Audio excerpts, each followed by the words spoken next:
Okay, people.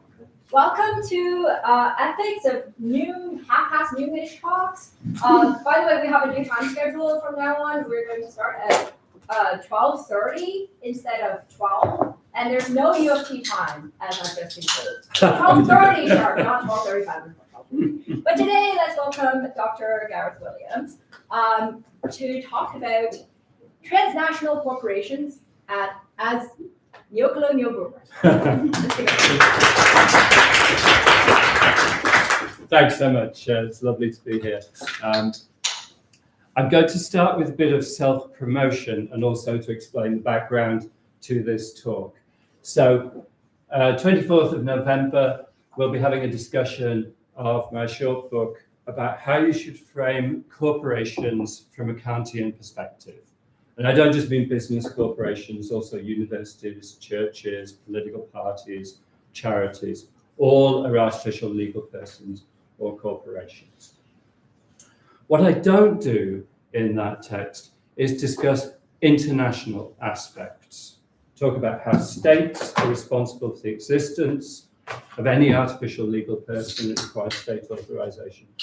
But that leaves open an interesting question as to how corporations can act and exist across borders. And that's one of the things I want to take up today, alongside a closer focus on the business aspect. So yes, the transnational corporation as neo-colonial boomerang. I'm going to leave Kant in the background today and test out with you a more specific proposal as to how we should understand the situation we find ourselves in today's world.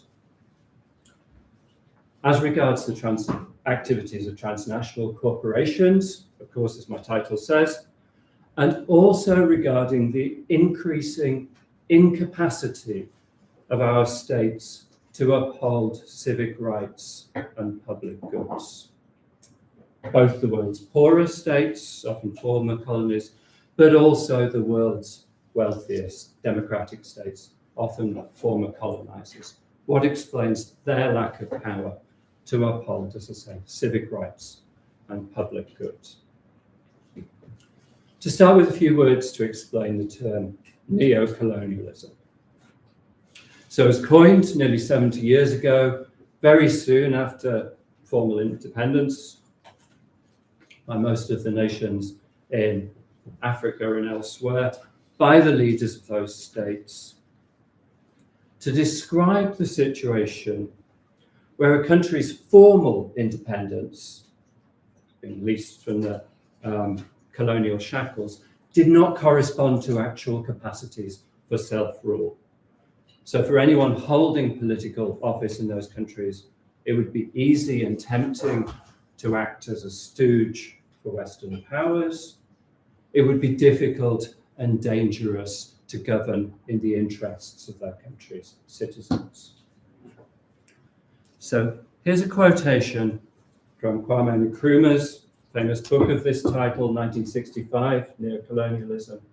He was president of Ghana. He'd been deposed a year after this book was published in a coup that the United States probably had some hand in. He knew what he was talking about. And he says, the state which is subject to neo-colonialism is in theory independent, has all the outward trappings of international sovereignty. In reality, however, its economic system, and thus its political policy, is directed from outside. So the first feature of neo-colonialism, external control is no longer direct, but still effective. And then Nkrumah makes an interesting addition. Neo-colonial control may be exercised by a consortium of financial interests which are not specifically identifiable with any particular state. A consortium of financial interests. And I want to develop and endorse Nkrumah's claim there. No specific state needs to act as a metropole to the colony or neo-colony. Instead, financial interests may do so. And I think that's key to the terrible situation in which all our states find themselves in, not just the former colonies.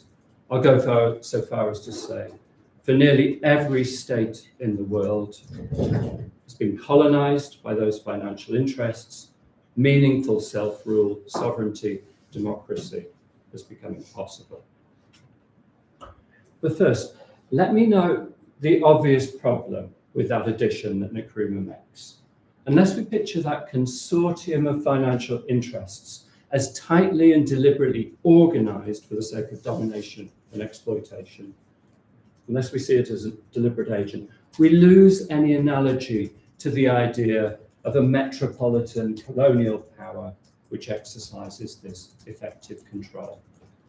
There's no agent, just a set of interlinked interests or some sort of structure.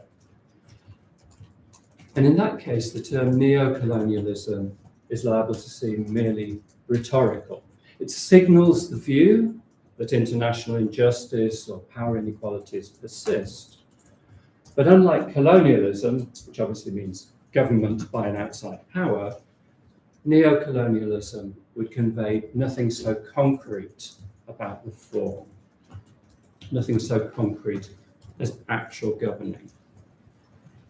And as so many disputes about neoliberalism suggest, I'll come back to neoliberalism at the end of the talk, the neo only makes sense if we can draw a meaningful connection between the originalism and its neo variant. So I'd like to outline a view that maintains a clear analogy between actual colonial domination and the neo-colonial variant. The link I'll sketch is causal and historical. It's designed to recognize how states' formal independence can combine with material dependency and exploitation. It recognizes the structural dimensions of this power, but ties it to identifiable agents who exercise neo-colonial control. In other words, it takes seriously still the governmental aspect of colonialism, not only the unfair or exploitative results. Not least, and the basis for my title, I'll claim that colonial strategies have boomeranged to create a neo-colonialism that's even more footloose and globalized than Nkrumah envisaged. A colonialism, if you like, without a metropole, one that deprives almost every state of capacities for self-rule. Obviously, my title already gave the game away. The Transnational Corporation is the pivotal agent, the boomerang which has returned to hit the former colonial masters. The metaphor is Hannah Arendt's, writing about the feared boomerang effect of imperialism on the homeland. And she explains it using some words of Edmund Burke's. The danger against which Burke had warned in his critique of the English East India Company as an agent of British colonialism, the danger against which Burke had warned that the breakers of law in India, the English East India Company, might become the maker of law for England. I'll come back to those words at the end, but hopefully the basic idea is already clear. The danger that odious methods of colonial government would come back to corrupt the colonizing metropolitan power. How has this boomerang functioned? I'll suggest the answer lies in the specific form that Nkrumah's consortium of financial interest takes. Above all, the Transnational Business Corporation, and I'll say a fair bit about that historically, But before going into detail, let me say something about the term financial interests, because that's pivotal to my argument. If you're interested in money, you want to sell things or services or extract rents. You want to pay as little as possible as you do those things. So you want to bear as few costs as possible. If someone else must bear costs to enable your gains, well, so be it. Now, that might seem like just a tautology. It's built into the definition of financial interests. They're only interested in finance. But you might say, well, no actual person or organization only has financial interests. I'd like to persuade you that actors with purely financial interests move among us, not because some people are selfish or greedy. I don't rule that out, but that's not the explanation I want to give you. The reason that purely financial actors exist is because states have given real legal form to such actors. First of all, to business corporations, and second, to their shareholders. And of course, the people involved in those things have other interests. My point is that law has constructed artificial persons that can care about nothing else. First of all, business corporations is a very particular and peculiar sort of legal person. And second, the legal role of shareholder. Law makes financial gain their end. Everything else a mere means to that end. And worse, that legal structure is global. It stands within and without, inside and outside all states. That structure, I'd like to suggest, is one of the most lasting and deadly legacies of colonialism and imperialism.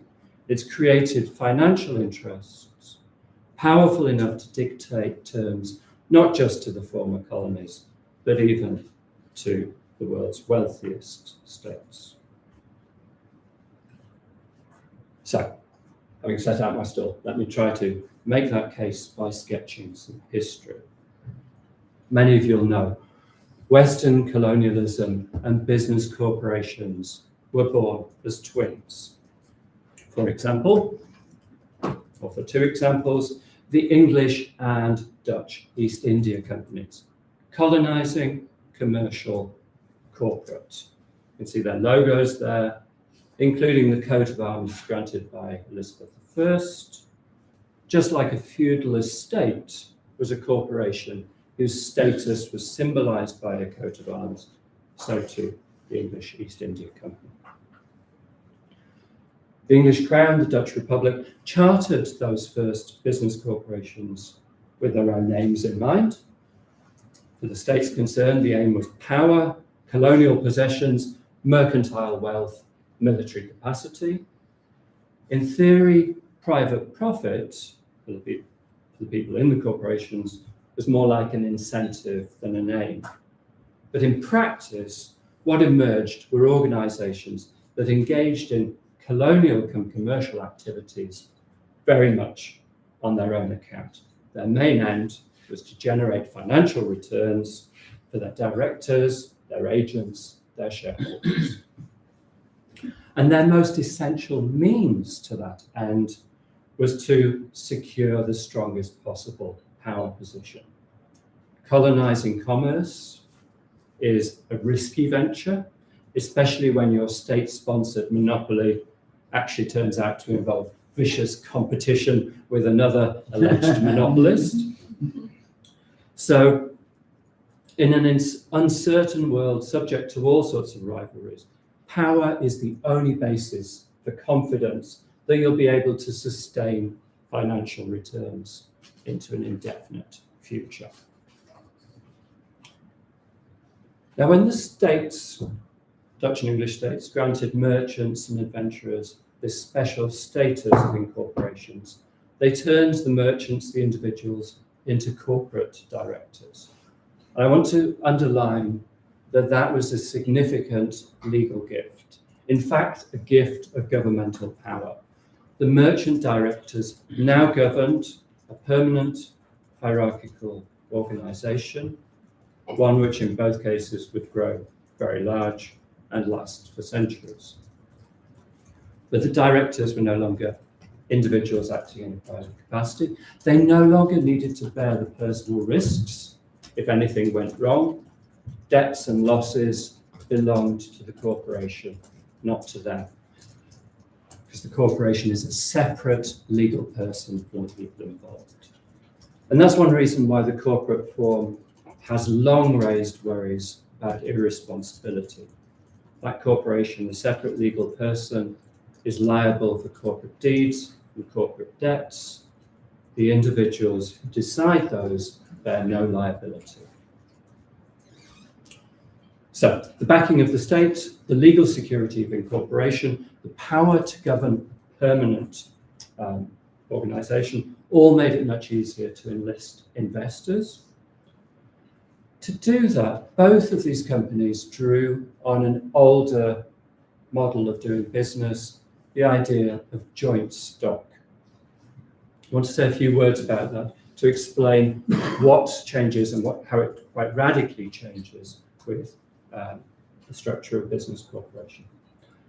On the joint stock model, investors were business partners who jointly owned the stock that they used to do business. For example, they bought a ship and they stocked it up with wares for a trading voyage. And then at the end of the voyage, when the ship came back and the goods were sold, the thing would be dissolved. And each partner would receive their share of the stock back, hopefully with some profits. Legally, each of the individuals was liable. Each of them was on the hook. They could be called on if the joint enterprise incurred debts or legal liabilities, because they were acting as business partners, not as corporate directors. So they were each liable for the actions of all the others. In the old phrase of an English court, I love this, they were each liable down to their last shilling and acre. They could lose everything. Shareholding, corporate directorship came to have quite a different structure to that joint stock model. Occasionally, we still use the word stockholder to mean shareholder, but the role of shareholder is actually quite distinct from that original idea of joint stock partnership. No one anticipated it at the start when these companies were first formed, but what emerged was the following arrangement.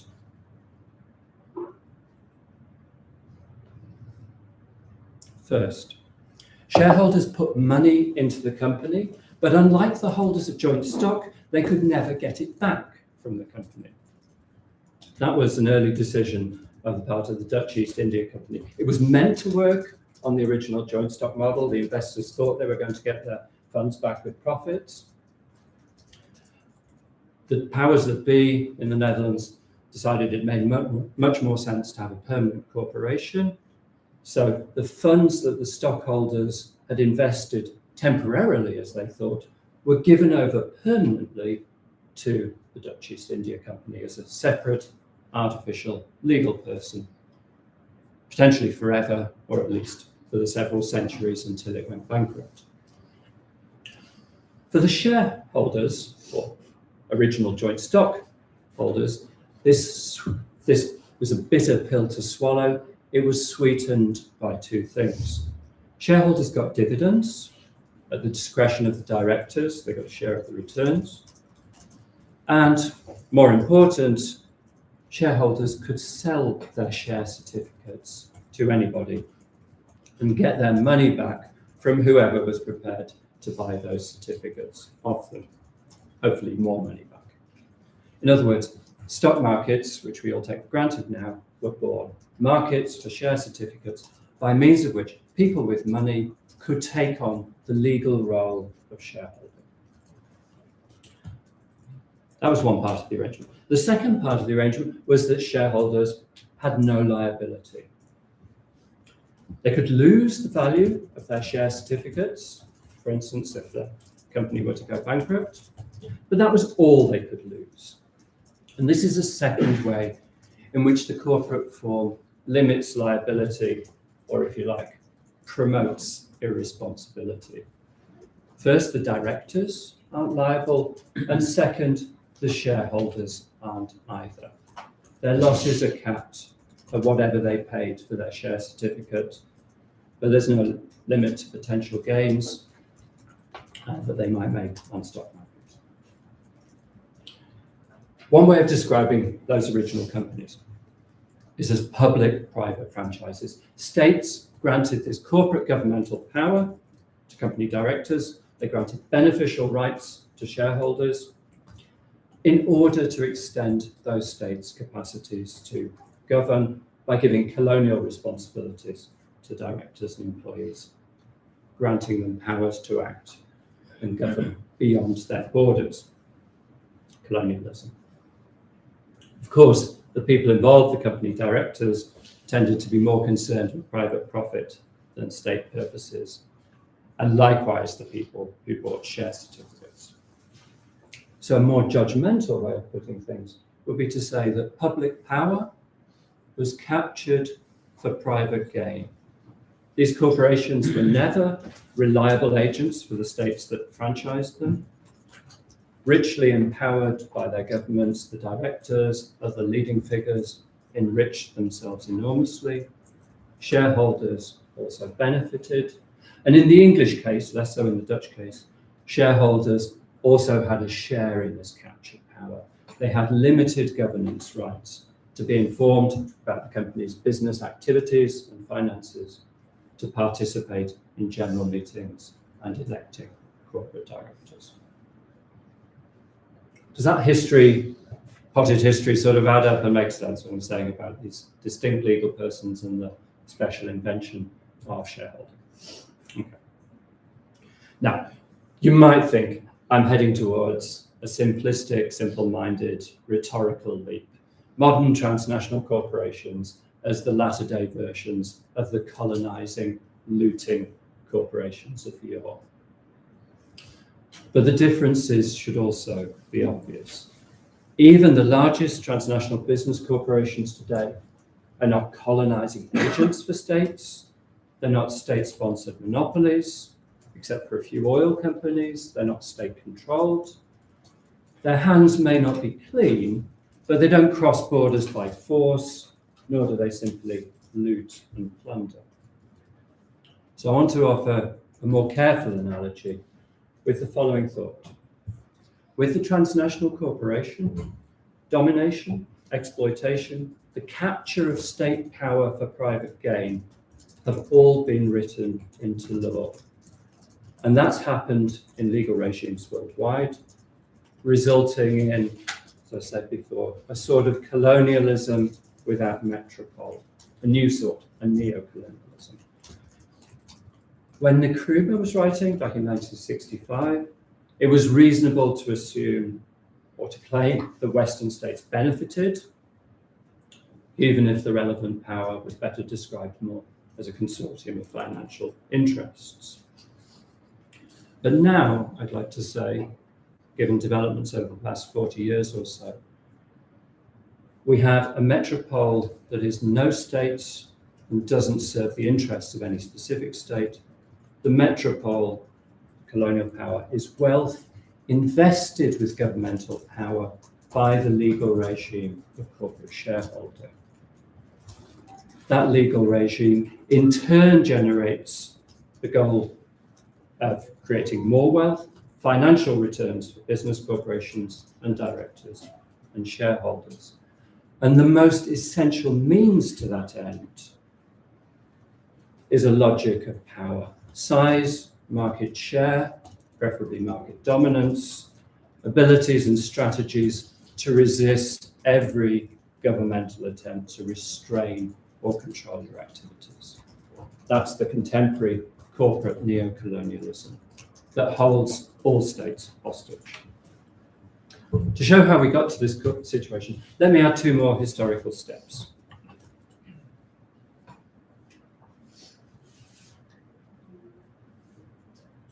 So after the chartered colonial corporations The next step was for Western states to grant much wider rights to incorporate for business. The first part of that, in main common law jurisdictions, the US and Britain, was half-hearted and ambivalent. They tolerated, half accepted, the joint stock company. Won't go into detail, but in essence, that was a private law attempt to mimic the legal structure of the chartered colonial corporations, to create directors and shareholders and a permanent enterprise rather than a temporary joint stock one. It wasn't the older joint stock model of merchants joining forces for a time-limited voyage or a specific venture. It wasn't the model where all partners were liable for losses as much as gains. Instead, the aim was to create directors who controlled a stock of assets so as to secure benefits for shareholders and themselves. Complicated story. I want to pass over most of the details, except to say that the legal setup was always quite unclear. People who got involved in those companies had little legal certainty, so it was always wise to avoid or preempt any legal disputes.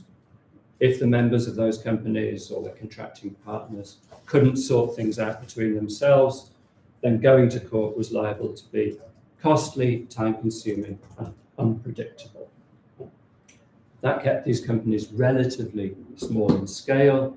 Things worked much better if the people involved knew and had good reasons to trust one another. That didn't stop people making quite extensive use of these attempts to create the joint stock company. Many business people, investors, were prepared to accept the various risks and difficulties. So you could also say there was clearly a demand for legal structures for business, especially for longer term, larger scales businesses. And that's what Western states responded to in the second half of the 19th century. Broader sense that legal frameworks could foster growing economic activity.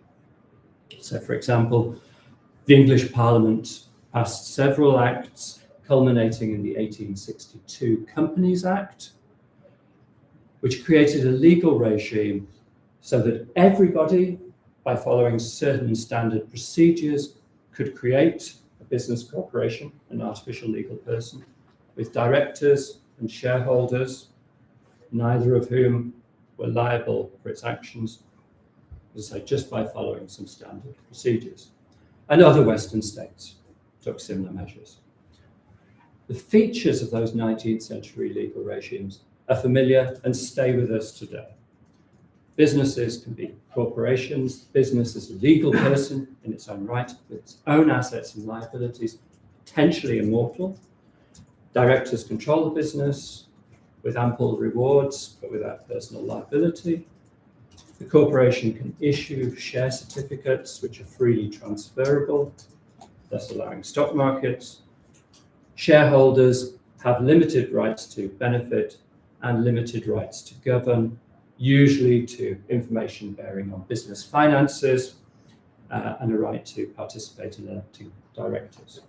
Like the directors, shareholders have no liability for corporate damage or debt. And that's what it means for a corporation to be a legal person.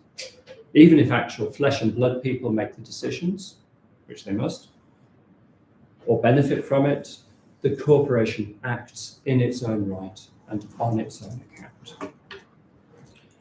Now, since everybody or anybody could form a business corporation, the results were very different from the East India companies. No monopoly rights, no state-appointed purpose. Even more important, nothing empowered these bodies to reach across borders. These corporations could make contracts and ship goods overseas, as merchants had always done, but they couldn't govern economic activity overseas, at least not beyond the existing colonial or imperial possessions of their home state. Their legal personality stops at the border of the country that charters them. What made it possible for business to reach across borders, for transnational corporations to exist, is, I think, one of the most fateful legacies of colonialism and imperialism, and one of the least noticed.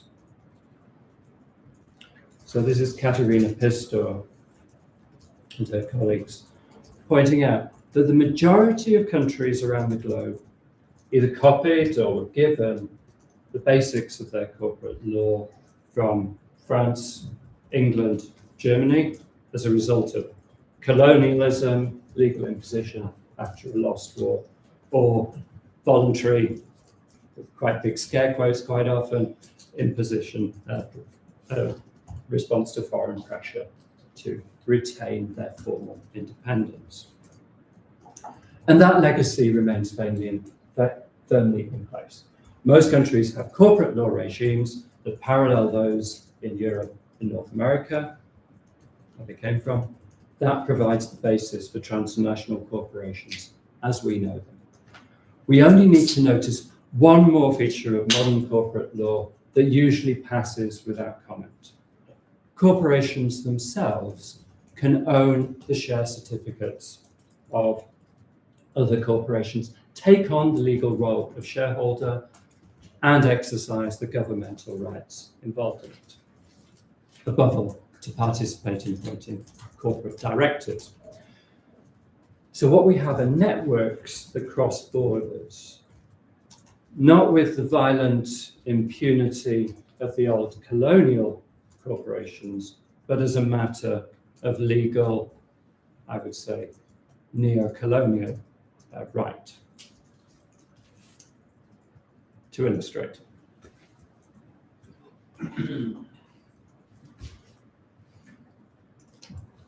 This is the network structure of one modern transnational. Parent company Danone is based in France, one of the big orange blobs there, as are a few subsidiaries. As you see, other subsidiaries are scattered across the globe in a complex network. I'll give you a second example. This one's only public knowledge because the US Senate was investigating offshore profit shifting to reduce tax liabilities, with a focus on Microsoft and here, Hewlett-Packard. Dizzyingly complex, Byzantine, to use another imperial colonial metaphor. Some of the affiliates clearly relate to business activities, others, Bermuda, Luxembourg, clearly tax havens. No surprise to see them on there too. So, in legal terms, each blob or box on those diagrams is a distinct corporation. Every corporate law regime dictates that a corporation must have its own governance structure and directors, otherwise the artificial legal person couldn't act. But a subsidiary corporation, here out on the fringes, a subsidiary corporation has directors in name only, because those directors are appointed and serve at the bequest of headquarters. The subsidiaries, not quite legal slaves, because the shareholding relationship isn't property, it's rather a relationship of governmental power. Not least, property owners are liable for any damage caused by their property. If things go badly wrong with one of the Hewlett-Packard subsidiaries, I don't know, one of its factories blows up and causes tortious damage, well, that can go bankrupt without any effect on Hewlett-Packard itself. Now, the structures are complex, often deliberately hidden and opaque, but the point is simple. Headquarters can reach through the lines on these diagrams across national borders, governing subsidiaries' assets and activities. There are massive resource flows across these webs, massive externalities too. All of that reflects one animating goal: to generate financial returns on behalf of the parent company, and one essential means to build a power position that will guarantee the continued flow of those financial returns. As Nkrumah knew, poorer and weaker states had little choice but to accept the resulting arrangements. Through subsidiaries, foreign corporations can govern sizable economic activity within their borders. If politicians attempt to defend the broader interests of their citizens, to regulate those activities, to capture benefits, to limit externalities, they can expect a well-honed arsenal of hostile tactics. If those politicians aren't democratic, but dictators or kleptocrats, they won't even try to make such constraints. They've already captured state power for themselves, so they can capture whatever local benefits those subsidiaries generate. Either way, the majority of benefits flows across borders through the transnational structure, back to headquarters and on to shareholders. The majority of costs, environmental degradation, exploitation of labour, for example, remain within poorer and weaker states. Apart from the sheer inequity, I want to stress a more structural cost: incapacity for self-rule. Even if democratic structures remain, they're hollowed out by states' inability to regulate large parts of their economies. That is, as Nkrumah says, neo-colonial control exercised by a consortium of financial interests, more specifically by transnational corporations and their ruthless supply chains. But even when we speak of headquarters or home states, France in the case of Danone, the US in the case of Hewlett-Packard, I want to say there's two more transnational aspects to this. First, shareholding isn't limited to specific countries. It's widely distributed across borders. It's absolutely and predictably skewed, though, to the global distribution of wealth. And we know how uneven that is. Corporate law grants shareholders only limited rights. I haven't gone into details. There's lots of variations in the specific setup of individual companies and different corporate law regimes. But there's no doubt about the overall structure of those rights. They serve and protect shareholders' financial interests and only their financial interests. And that's why I emphasized the role of shareholder to start with. The actual people who own shares, however wealthy they may be, they may care about many other things beyond their finances, but the legal relationship of shareholding is an institutional role, a legal role, structured in terms of financial interests. There's no guarantees that every time shareholders are going to gain, of course, but if corporate directors know what's good for them, and these are people who usually do know what's good for them, they know that they need to keep stock markets happy.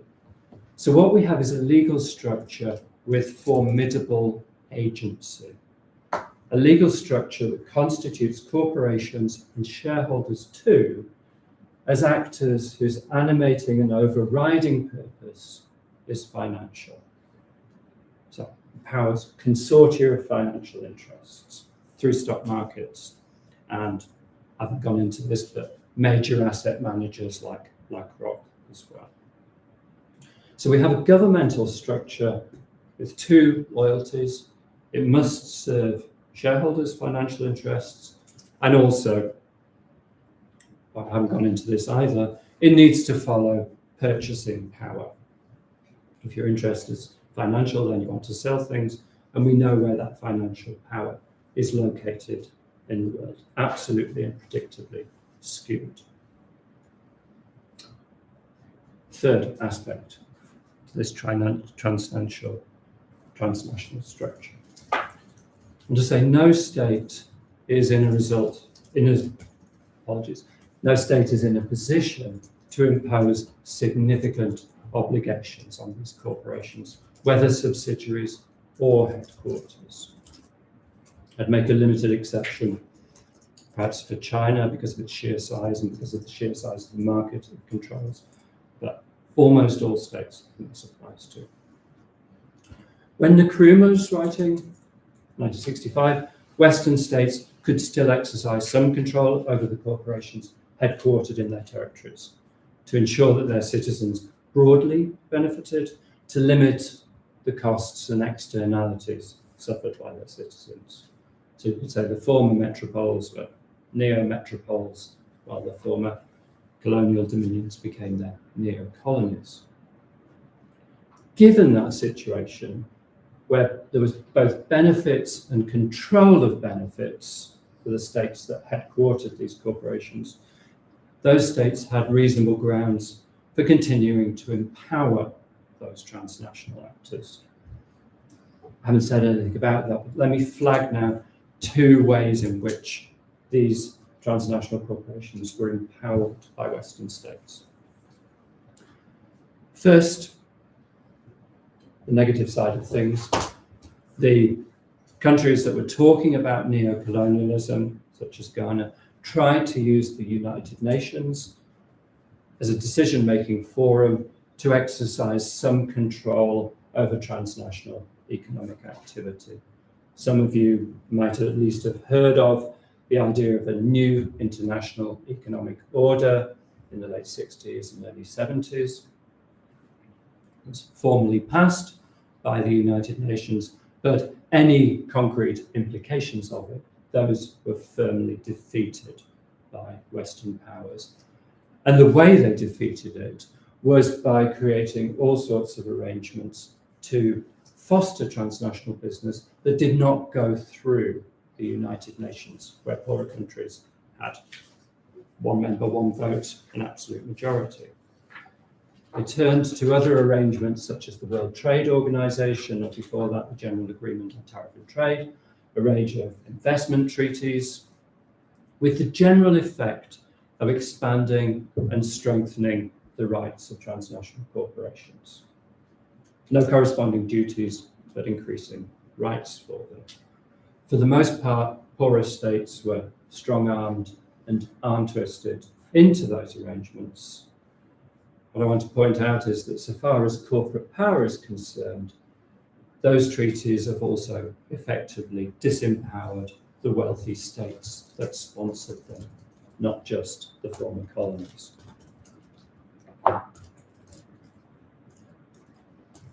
So that's my boomerang.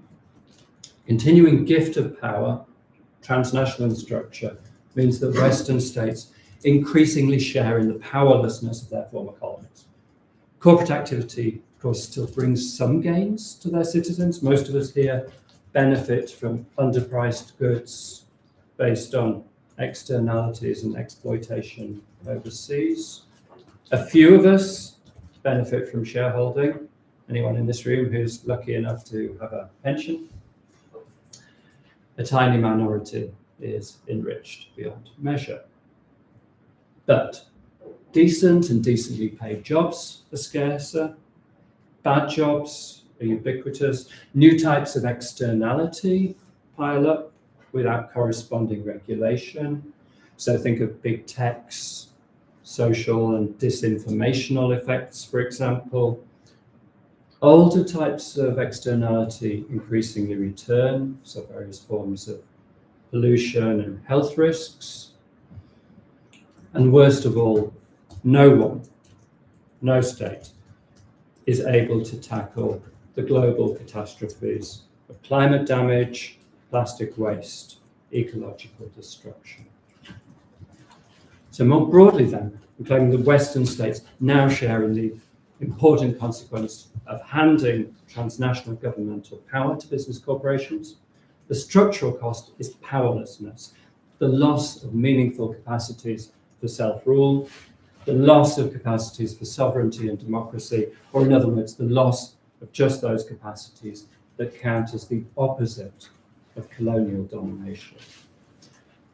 Of course, states still often retain capacities for military aggression or hostile exclusion, but they have less and less power to decently serve their citizens. Almost all states must submit to the massed power of corporations, shareholders, stock markets, and asset managers. One name for those arrangements is capitalism. Without an account, though, of what capital is, and more specifically, how capital has agency, I don't think that label is very informative. So I've been talking about corporations and the financial structures they support, because I don't think it's enough to point to a structure. We need an account of agency and power. That's a danger I also pointed out at the start with regard to this term neo-colonialism. It could easily become mere rhetoric, just a pointer towards injustice or domination. But by focusing on the legal structure of transnational corporate agency, I've been suggesting a hope that that term can be more than rhetoric, can be a tool for meaningful analysis. And I promise to come back to neoliberalism, another name for these arrangements. So the more we appreciate the centrality of corporate power in our world today, and the role of states in authorizing and granting that power through their regimes of corporate law, the harder it is to see any meaningful link to liberalism or markets free from state interference. So between the lines, I've been suggesting that neoliberalism actually has no meaningful connection with liberalism at all. Under the disingenuous banner of free markets, states have made a thoroughgoing gift of governmental power to business corporations. And the result is, you could say, unfree markets dominated by a small number of massive organizations.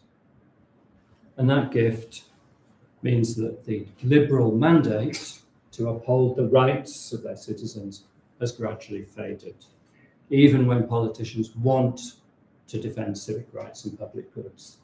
They've got very little room for maneuver.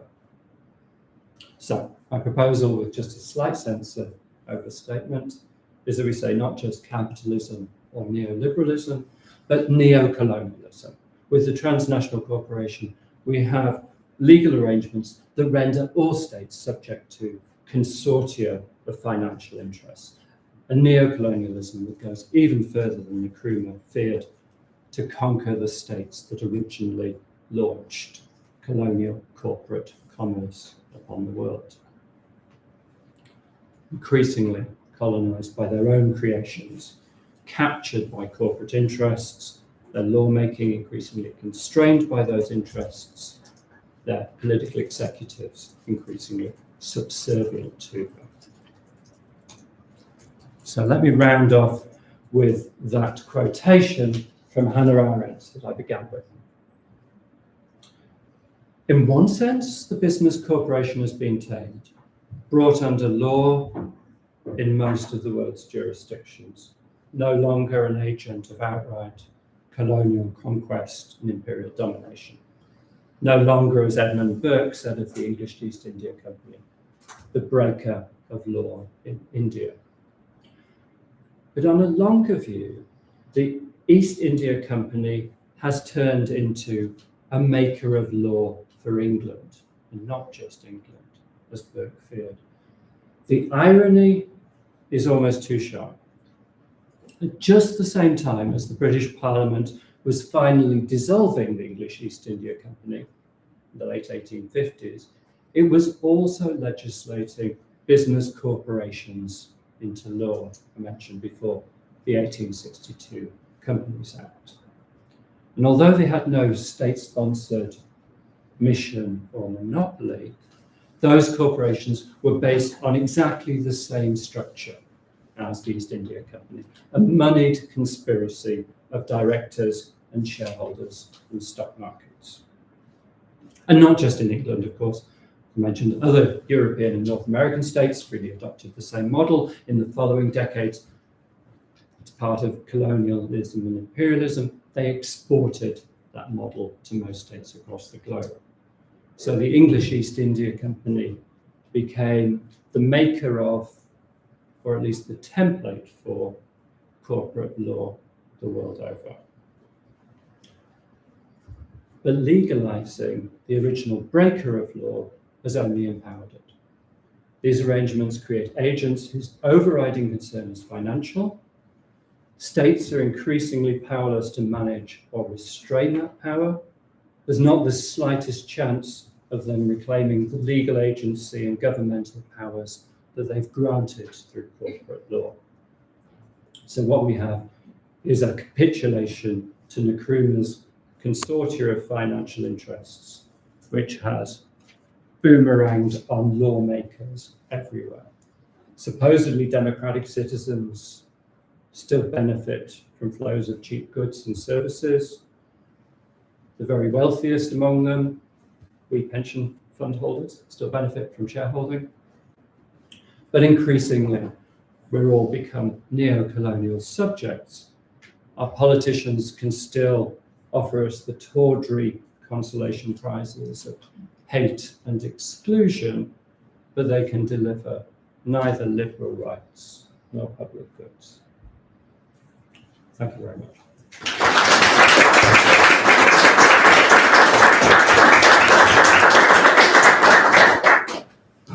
Well, let's take a break for 5 minutes and we